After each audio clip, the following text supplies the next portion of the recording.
26년 7월 26일 용띠 여러분, 제가 지금부터 알려드릴 내용만 따라하시면 내년 한 해 강물처럼 쏟아져 들어올 겁니다. 먼저 용띠분들, 용띠는 12띠 중에서 유일한 상상 속 동물이고 황제를 뜻하는 가장 귀한 띠입니다.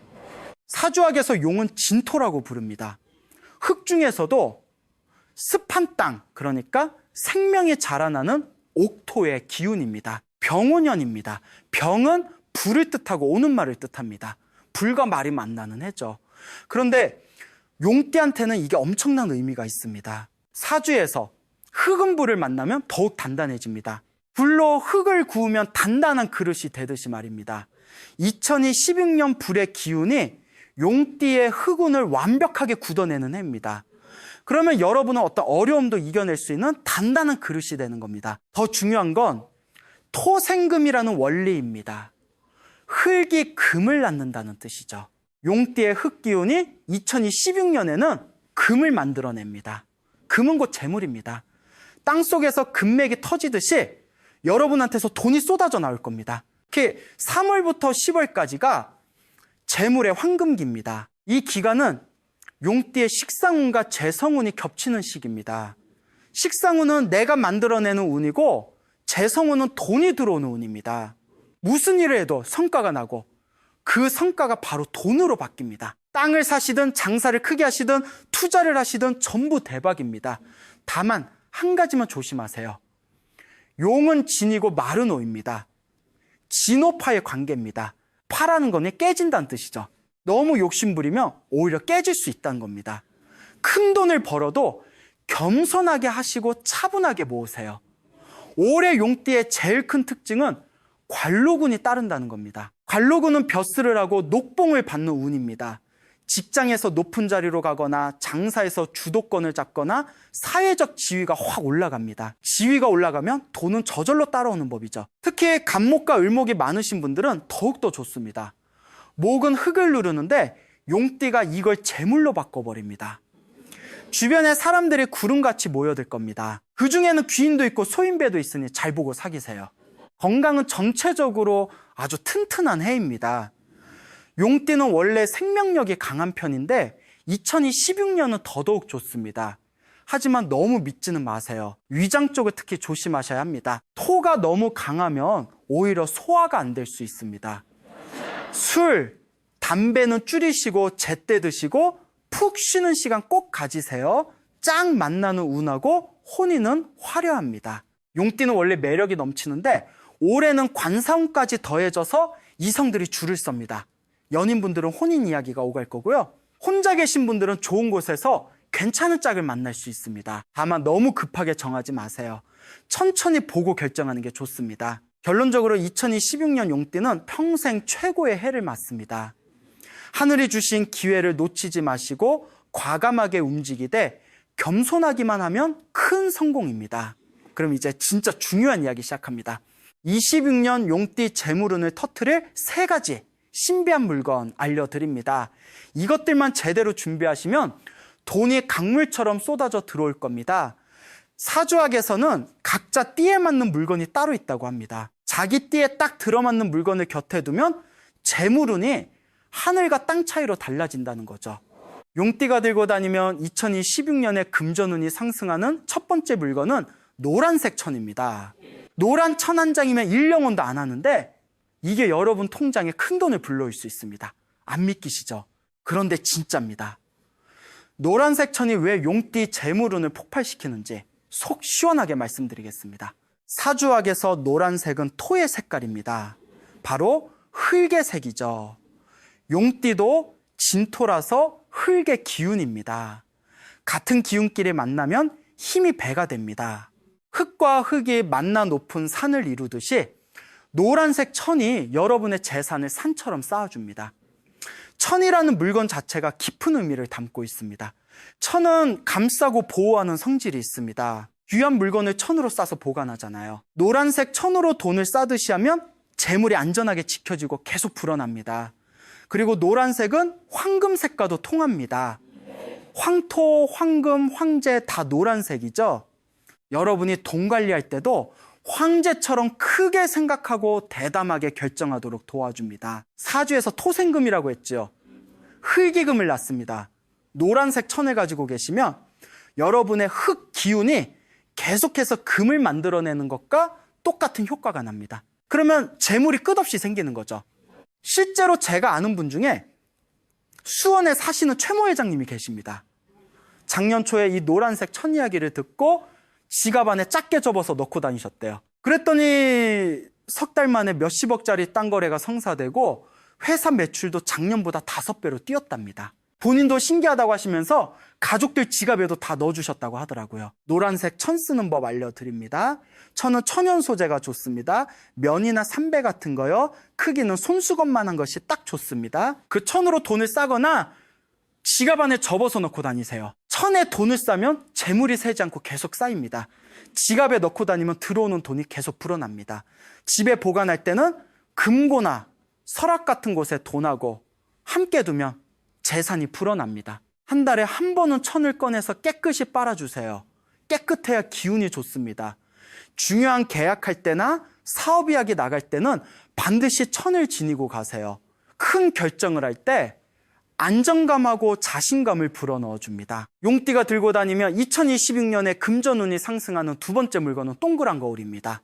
작은 손거울 하나면 영원이면 살 수 있는데 이게 여러분 재산을 크게 불려줄 수 있습니다. 믿기 힘드시죠? 그런데 사실입니다. 동그란 거울이 왜 용띠 재물을 터뜨리는지 똑똑히 말씀드리겠습니다. 사주학에서 거울은 금의 기운을 가지고 있습니다. 반짝반짝 빛나는 쇠붙이잖아요. 용띠는 토이고 토생금이라 했습니다. 흙이 금을 낳는다는 뜻이죠. 거울을 가지고 계시면 여러분의 흙 기운이 계속해서 금을 만들어냅니다. 그게 바로 돈입니다. 거울의 둥근 모양이 중요합니다. 동그란 건 하늘을 뜻합니다. 사주에서 천원지방이라고 하늘은 둥글고 땅은 네모하다고 했죠. 동그란 거울은 하늘의 기운을 담고 있어서 하늘의 복을 내려줍니다. 그리고 거울은 비추는 성질이 있습니다. 좋은 기운은 반사시켜서 더 크게 만들고 나쁜 기운은 튕겨냅니다. 돈이 들어올 때는 그 기운을 더 크게 만들어주고 돈이 나갈 때는 그 기운을 막아줍니다. 실제로 대구에 계시는 박모 사장님은 동그란 손거울을 항상 가방에 넣고 다니셨대요. 중요한 거래 전에 거울을 보면서 마음을 가다듬으셨답니다. 그랬더니 6달 만에 투자로 몇 억 벌고 사업도 크게 번창하셨다고 하더라고요.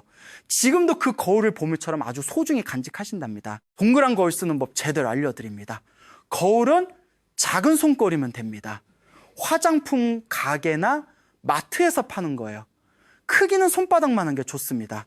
그 거울을 가방이나 책상, 서랍에 넣어두세요. 매일 아침 거울을 보면서 오늘도 큰 돈 벌겠다 이렇게 한번 말하고 시작하세요. 거울에 비친 내 모습을 보면서 자신감을 갖는 겁니다. 집에서는 거실이나 공부방에 두시고 회사에서는 책상 서랍에 두시면 됩니다. 일주일에 한 번은 깨끗하게 닦아주세요. 거울이 흐리면 기운이 약해집니다. 중요한 거래 전에는 거울을 보면서 숨 크게 3번 쉬세요. 마음이 차분해지면서 정확한 판단을 내릴 수 있게 됩니다. 용띠가 들고 다니면 2026년에 금전운이 상승하는 세 번째 물건은 호환석입니다. 호환석은 호랑이 눈을 닮은 신비로운 돌입니다.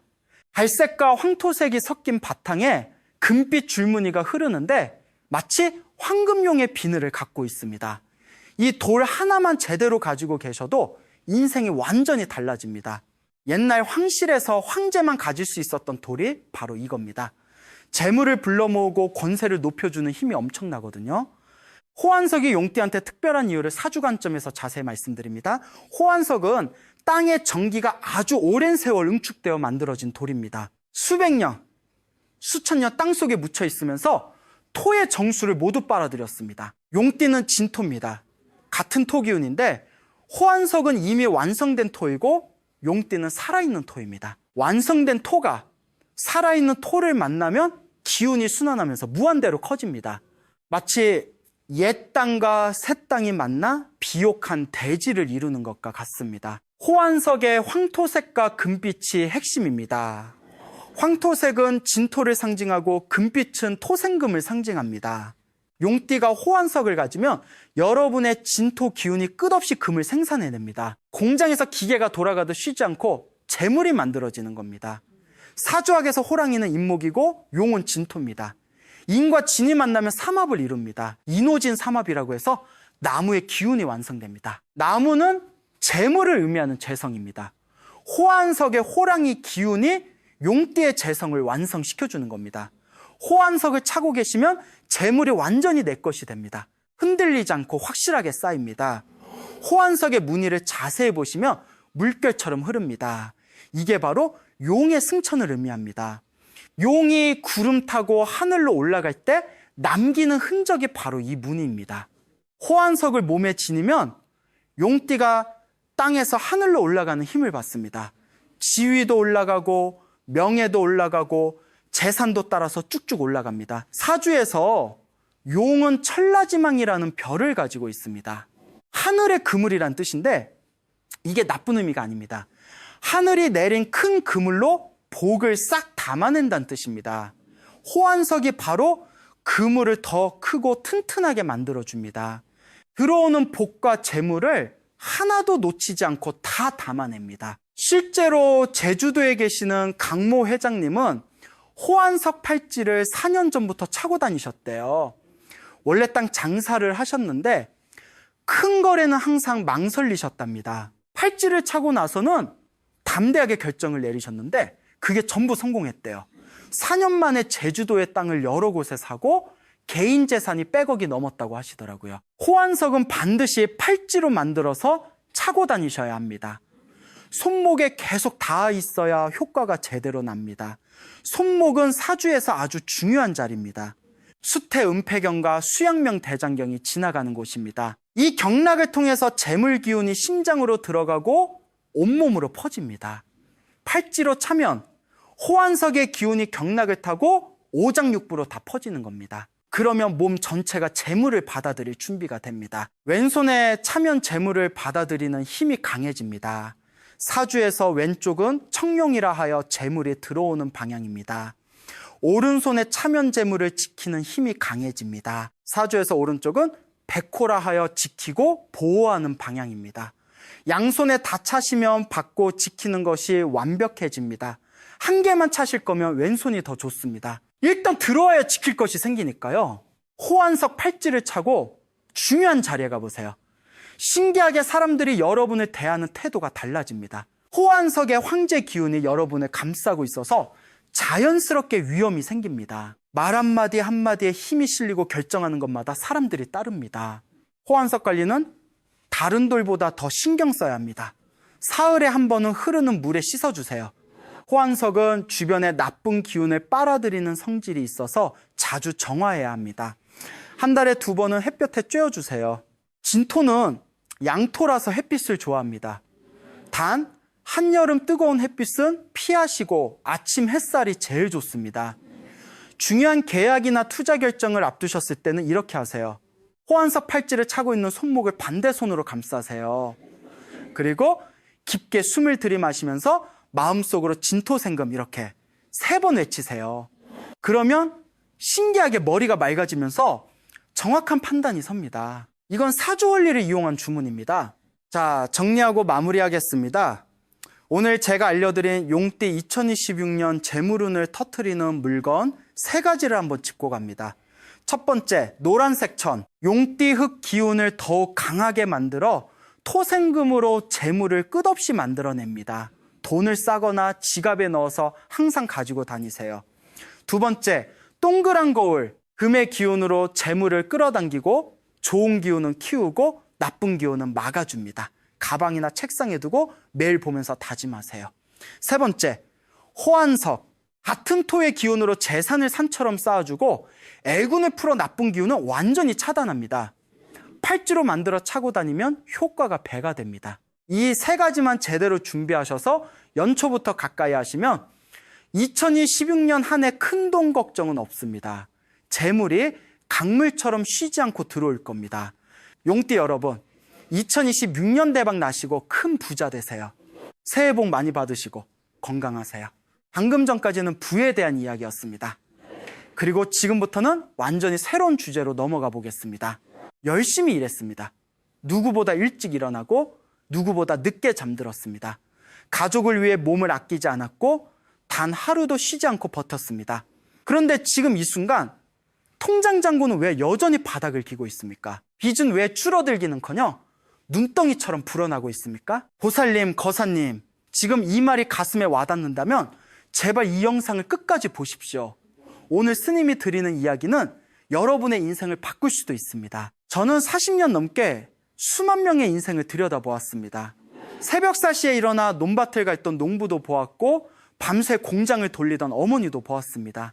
그분들의 공통점이 무엇인지 아십니까? 모두 죽도록 노력했다는 것입니다. 그러나 그분들의 또 다른 공통점은 아무리 노력해도 돈이 모이지 않았다는 것입니다.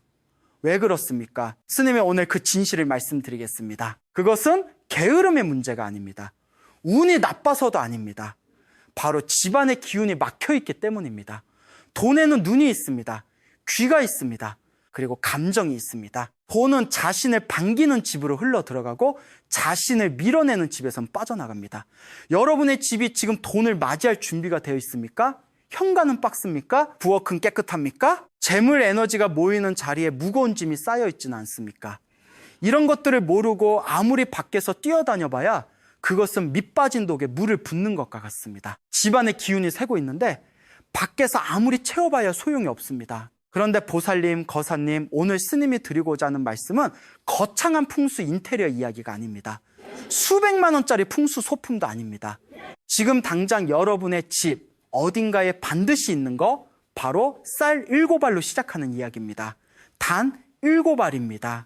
그것을 매일 아침 정성을 다해 정해진 자리에 두는 것만으로도 30일 안에 막혔던 돈줄이 터지고 조상님의 음덕이 여러분의 집안으로 흘러들어간다는 것을 저는 수십 년의 경험을 통해 목격해왔습니다.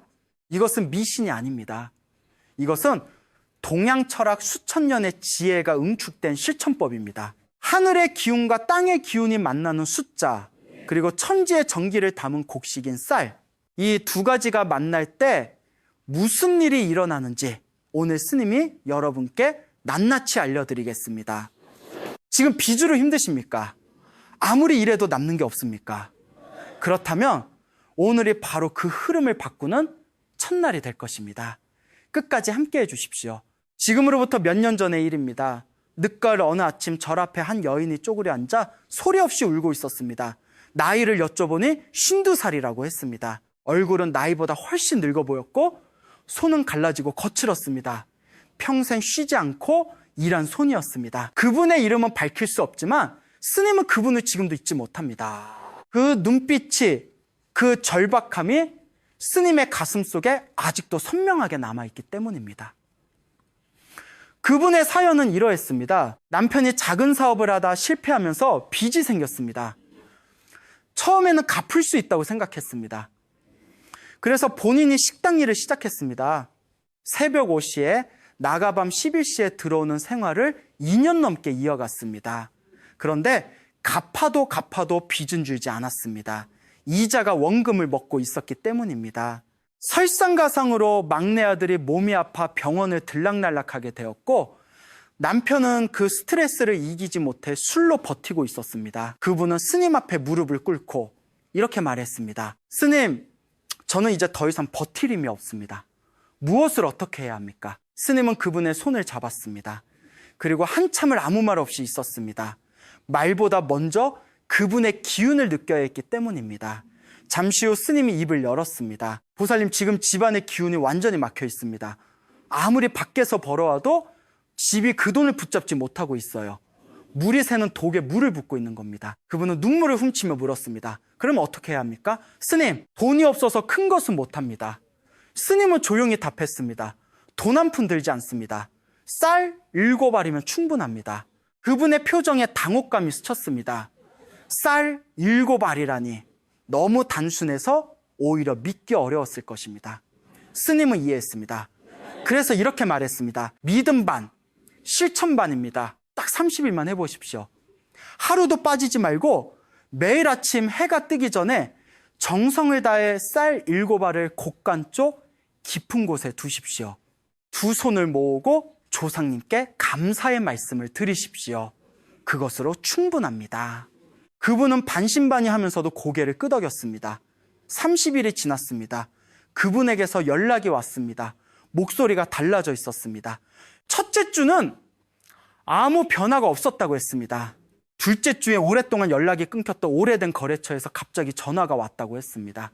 셋째 주에는 남편이 새로운 일자리를 구했다고 했습니다. 그리고 넷째 주가 끝날 무렵 생각지도 못한 곳에서 돈이 들어왔다고 했습니다. 오래전에 빌려준 돈을 이제는 받을 수 없다고 포기했던 지인이 갑자기 찾아와 전액을 갚았다는 것입니다. 그분은 한참이 넘도록 울면서 말했습니다. 스님, 조상님이 정말 도와주셨습니다. 보살님, 거사님, 이것이 기적입니까? 스님은 기적이라고 부르지 않습니다. 이것은 막혔던 기운이 열린 것입니다. 집안의 재물 에너지가 회복된 것입니다. 그리고 그 시작은 단 하나, 쌀 7알에 담긴 진심이었습니다. 보살님, 거사님, 여기서 잠깐 스님이 한 가지 여쭤보겠습니다. 혹시 지금 이런 생각을 하고 계십니까? 쌀 7알이 무슨 대단한 힘이 있겠어? 그냥 미신 아닌가? 그 의심, 스님은 충분히 이해합니다. 오히려 그런 의심 없이 무조건 믿으라고 하는 것이야말로 진짜 미신입니다. 스님은 오늘 여러분께 원리를 말씀드리겠습니다. 수천 년 동양 철학이 왜 이 단순한 행위에 이토록 깊은 의미를 부여했는지 그 뿌리부터 설명해 드리겠습니다. 먼저 숫자 7에 대해 말씀드리겠습니다. 동양 철학에서 숫자는 단순한 수량이 아닙니다. 각각의 숫자에는 고유한 기운이 담겨 있습니다. 그 중에서도 7은 매우 특별한 숫자입니다. 하늘의 주인 수삼과 땅의 주인 수사가 더해진 것이 바로 7입니다. 즉 천지의 기운이 하나로 합쳐진 완성의 수입니다. 음과 양이 조화를 이루고 하늘과 땅이 소통하는 지점, 그것이 바로 7이 상징하는 세계입니다. 북두칠성이 왜 하늘의 중심으로 여겨졌는지, 7이 왜 한 줄기의 완결로 쓰였는지 모두 이 원리에서 비롯된 것입니다. 쌀 7알은 그 완성의 기운을 공간 속에 심는 행위입니다. 그렇다면 왜 하필 쌀입니까? 금이나 옥이나 귀한 보석은 안 됩니까? 보살님, 스님이 말씀드리겠습니다. 쌀은 천지의 정기를 가장 순수하게 담아내는 그릇입니다. 쌀 한 알이 만들어지기 위해서는 태양의 불기운, 대지의 토기운, 물의 수기운, 바람의 목기운이 모두 합쳐져야 합니다. 즉, 쌀 한 알 속에는 오행의 기운이 모두 녹아 있습니다. 금과 옥은 차갑고 고정된 기운을 가지고 있습니다. 하지만 쌀은 살아있는 기운을 가지고 있습니다. 씨앗이기 때문입니다. 심으면 자라나는 것이 쌀입니다. 재물도 마찬가지입니다. 심어야 자라납니다. 쌀 7알을 정성껏 두는 행위는 재물의 씨앗을 집안에 심는 것과 같습니다. 이제 가장 중요한 이야기를 드리겠습니다. 바로 조상님의 음덕입니다. 보살님, 거사님, 우리는 혼자가 아닙니다. 우리 뒤에는 수백 년, 수천 년의 조상님들이 계십니다. 그분들은 이 세상을 떠났지만 그 기운은 사라지지 않았습니다. 음의 세계에서 양의 세계인 우리를 끊임없이 바라보고 계십니다. 조상님들은 후손이 잘 되기를 원하십니다. 그것은 어느 문화권이든 어느 종교든 공통적으로 인정하는 진리입니다. 그러나 조상님의 도움이 현실로 흘러오기 위해서는 반드시 통로가 열려 있어야 합니다. 그 통로를 열는 행위가 바로 정성입니다. 매일 아침 쌀 7알을 두는 행위는 단순한 의식이 아닙니다. 그것은 조상님께 매일 아침 문을 여는 것입니다. 저 여기 있습니다. 오늘도 정성을 다하겠습니다. 저희 가정의 재물의 기운이 흐를 수 있도록 인도해 주십시오. 이 마음이 공간 속에 쌓이면 집안의 기운이 달라집니다. 공기가 달라지고 흐름이 달라지고 결국 현실이 달라집니다. 스님은 이것을 수십 년 동안 수도 없이 목격해 왔습니다. 이것은 믿음의 문제가 아닙니다. 이것은 법칙의 문제입니다. 하늘은 정성을 외면하지 않습니다. 단 한 번도 그런 적이 없었습니다. 보살님, 거사님, 이제 본론입니다. 스님이 오늘 이 자리에서 수십 년간 직접 검증하고 수많은 분들께 전해드린 비법을 낱낱이 공개하겠습니다. 어렵지 않습니다. 돈도 들지 않습니다. 필요한 것은 오직 두 가지, 쌀 7알과 여러분의 진심입니다. 그러나 진심 없이 형식만 따른다면 이 비법은 아무런 효과가 없습니다. 반드시 마음을 담아 실천하십시오. 첫 번째, 쌀을 고르는 법입니다. 아무 쌀이나 쓰시면 안 됩니다. 반드시 하얀 백미를 사용하십시오. 색이 변했거나 오래되어 냄새가 나는 쌀은 안 됩니다. 그리고 가장 중요한 것은 알이 온전해야 한다는 것입니다. 깨지거나 반쪽, 난 쌀은 쓰지 마십시오. 기운이 온전한 쌀이어야 온전한 에너지를 공간에 전달할 수 있습니다. 쌀을 고를 때 서두르지 마십시오. 7알을 하나하나 손으로 골라내는 그 행위 자체가 이미 정성의 시작입니다. 그 짧은 순간에 여러분의 마음이 담기기 시작합니다. 두 번째, 실천하는 시간입니다. 반드시 아침입니다. 해가 완전히 뜨기 전, 가능하면 오전 6시 이전에 하십시오. 아침은 하루 중 양기가 처음 솟아오르는 시간입니다. 이 시간에 정성을 들이면 그 에너지가 하루 종일 집안에 흐릅니다. 그리고 반드시 아침 식사 전에 하십시오. 아직 아무것도 드시기 전 몸과 마음이 가장 맑고 고요한 상태에서 행하는 것이 중요합니다. 잠이 덜 깼더라도 괜찮습니다. 오히려 그 묵직한 새벽의 경계에서 마음이 더욱 순수해집니다. 세 번째, 쌀을 두는 자리입니다. 두 곳 중 하나를 선택하십시오. 첫 번째 자리는 집안의 북동쪽입니다. 풍수에서 북동쪽은 재물 에너지가 가장 강하게 모이는 방향입니다. 나침반이 없으셔도 됩니다. 현관문을 등지고 섰을 때 왼쪽과 모서리 방향이 대략 북동쪽입니다. 두 번째 자리는 부엌 안쪽 깊은 곳입니다. 부엌은 음식이 만들어지는 곳, 즉 풍요의 기운이 태어나는 자리입니다. 냉장고 위도 좋고 찬장 안쪽 구석도 좋습니다. 단 절대로 물기가 있는 곳, 불가피한 배수구 근처에는 두지 마십시오. 깨끗하고 건조하며 안정된 자리여야 합니다. 작은 흰 접시나 한지 위에 올려두시면 더욱 좋습니다. 네 번째, 자세와 마음가짐입니다. 쌀을 두는 자리 앞에 서십시오. 등을 곱게 펴고 두 손을 가슴 앞에 모으십시오. 눈을 살며시 감고 숨을 한번 깊게 들이쉬고 내쉬십시오. 그리고 마음속으로 혹은 작은 목소리로 이렇게 말씀드리십시오. 조상님, 오늘도 이 가정을 지켜주셔서 감사합니다. 저희 재물의 기운이 이 집안으로 흘러들어오게 도와주십시오. 특별한 형식은 없습니다. 길게 하실 필요도 없습니다. 단 30초면 충분합니다. 중요한 것은 그 30초 동안 오로지 그 마음 하나에만 집중하는 것입니다. 딴 생각이 들면 잠깐 멈추고 다시 호흡을 가다듬으십시오. 다섯 번째, 30일의 법칙입니다. 이것이 가장 중요합니다. 반드시 30일을 하루도 빠짐없이 이어가야 합니다.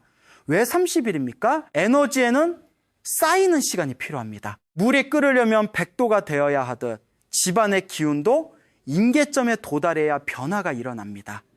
첫 주에는 아무 변화가 없는 것처럼 느껴질 수 있습니다. 두 번째 주에도 여전히 똑같아 보일 수 있습니다. 그러나 그 정성이 공간 속에 조용히 쌓이고 있다는 것을 믿으십시오. 그리고 30일이 가까워질 무렵 예상치 못한 곳에서 변화가 시작됩니다. 마지막으로 30일이 끝난 후에는 그 쌀을 버리지 마십시오. 화분흙 속에 묻어주시거나 깨끗한 땅에 돌려보내주십시오. 기운을 담은 쌀은 다시 자연으로 돌아가야 합니다. 쓰레기통에 버리는 순간 그동안 쌓인 기운이 흩어집니다. 그리고 30일이 지난 후에도 계속하고 싶으시다면 새 쌀로 다시 시작하십시오. 정성이 이어지는 한 조상님의 가피도 이어집니다. 보살님, 거사님, 스님이 지금부터 드리는 말씀은 매우 중요합니다. 아무리 좋은 비법도 잘못 실천하면 효과가 없을 뿐 아니라 오히려 독이 될 수 있습니다.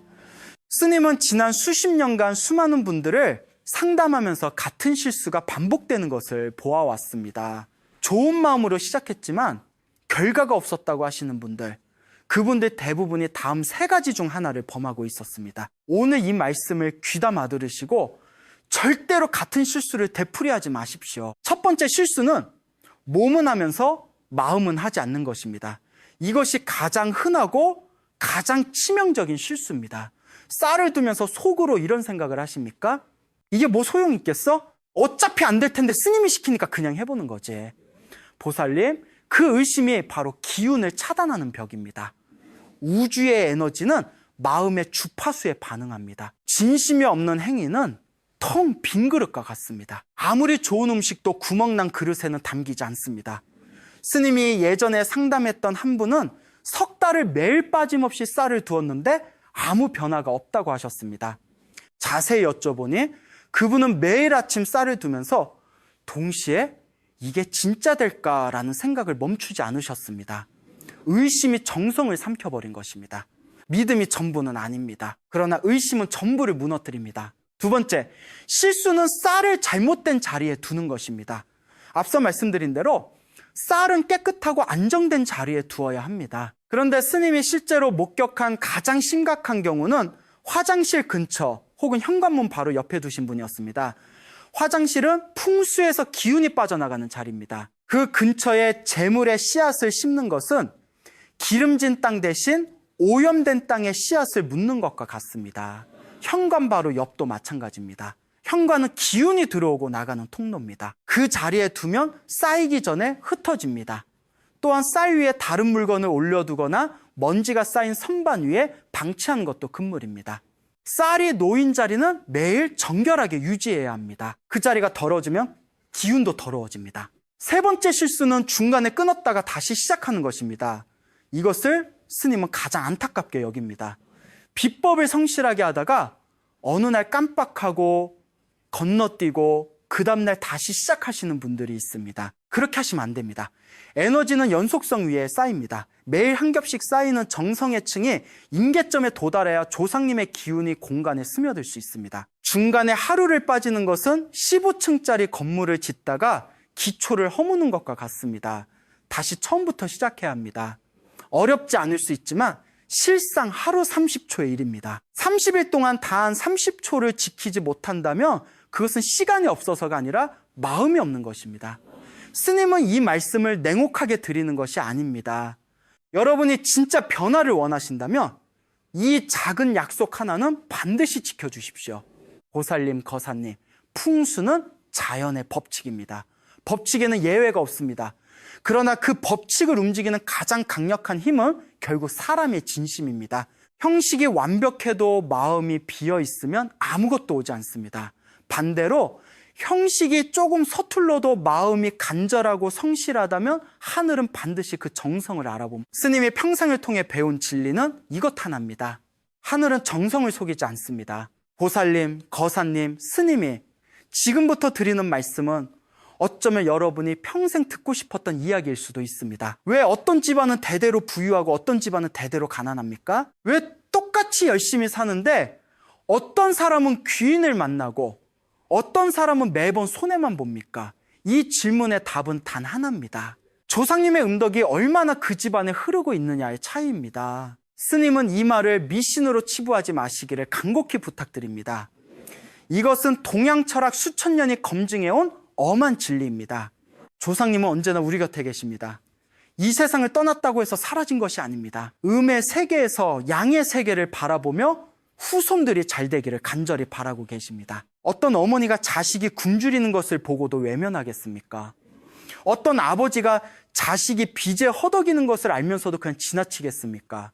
조상님도 마찬가지입니다. 도와주고 싶으십니다. 그런데 문제가 있습니다.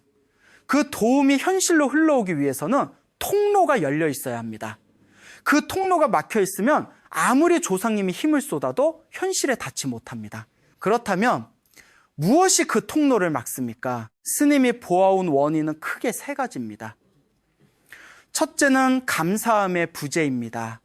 살아있는 것을, 밥을 먹을 수 있는 것을, 오늘 하루를 당연하게 여기는 마음입니다. 감사가 없는 곳에는 더 이상 베풀 이유가 없습니다. 하늘도 조상님도 자연도 모두 감사하는 자에게 더 많이 줍니다. 둘째는 원망과 불평입니다. 왜 나만 이렇게 힘드냐? 왜 나에게만 이런 일이 생기냐? 하는 마음이 쌓이면 그 부정적인 기운이 집안을 가득 채우고 조상님의 기운이 들어올 틈을 없애버립니다. 셋째는 조상님을 잊는 것입니다. 제사를 지내지 않아도 됩니다. 큰 의식이 필요하지 않습니다. 다만 하루에 한 번 조상님을 떠올리고 감사의 마음을 드리는 것, 그것만으로도 통로는 조금씩 열립니다. 쌀 7알 비법이 특별한 이유가 바로 여기 있습니다. 그 행위는 단순히 기운을 불러오는 것이 아닙니다. 매일 아침 조상님께 인사를 드리는 행위입니다. 오늘도 살아있음에 감사하고, 오늘도 가족의 함께함에 감사하고, 오늘도 밥 한 끼를 먹을 수 있음에 감사하는 행위입니다. 그 감사가 쌀 7알에 담겨 공간으로 퍼져나가고 그 파동이 음의 세계에 계신 조상님께 닿습니다. 그때 조상님은 비로소 힘을 쏟으실 수 있습니다. 막혔던 재물의 흐름이 열리고 생각지 못한 귀인이 나타나고 오래 풀리지 않던 일들이 하나씩 해결되기 시작합니다. 이것이 음덕의 작동 원리입니다. 보살님, 거사님, 오늘 스님과 함께 긴 여정을 걸어오셨습니다. 처음에는 단순해 보였습니다. 쌀 7알이 뭐 그리 대단하겠냐 싶으셨을 수도 있습니다. 그러나 지금 이 순간 이 말씀들이 여러분의 가슴 어딘가에 닿아 있다면 그것은 우연이 아닙니다. 이 영상이 여러분에게 흘러온 것 자체가 이미 조상님의 인도하심입니다. 수많은 영상 중에 이것을 클릭하게 된 것, 끝까지 보게 된 것, 그것이 바로 여러분의 변화가 시작되는 신호입니다. 스님이 평생을 수행하고 상담하면서 깨달은 진리는 복잡하지 않습니다. 단 한 문장으로 압축할 수 있습니다. 진심은 반드시 하늘에 닿습니다. 가난은 게으름의 결과가 아닙니다. 빚진 나쁜 사람의 징표가 아닙니다. 그것은 다만 기운의 흐름이 막힌 것입니다. 그리고 막힌 것은 반드시 열릴 수 있습니다. 열쇠는 거창한 곳에 있지 않습니다. 매일 아침 7알의 쌀을 손으로 고르는 그 30초 안에, 조상님께 감사를 드리는 그 짧은 침묵 안에 오늘도 살아있음을 당연히 여기지 않는 그 마음 안에 열쇠가 있습니다. 돌이켜 보십시오. 지금까지 얼마나 많은 것들을 혼자 짊어지고 오셨습니까? 아무도 모르게 삼킨 눈물이 얼마나 됩니까? 가족을 위해 포기한 것들이 얼마나 많습니까? 그 모든 것을 스님은 압니다. 그리고 조상님도 압니다. 여러분이 포기하지 않고 버텨온 그 시간들이 모두 공덕으로 쌓여 있습니다. 이제 그 공덕이 꽃을 피울 때가 되었습니다.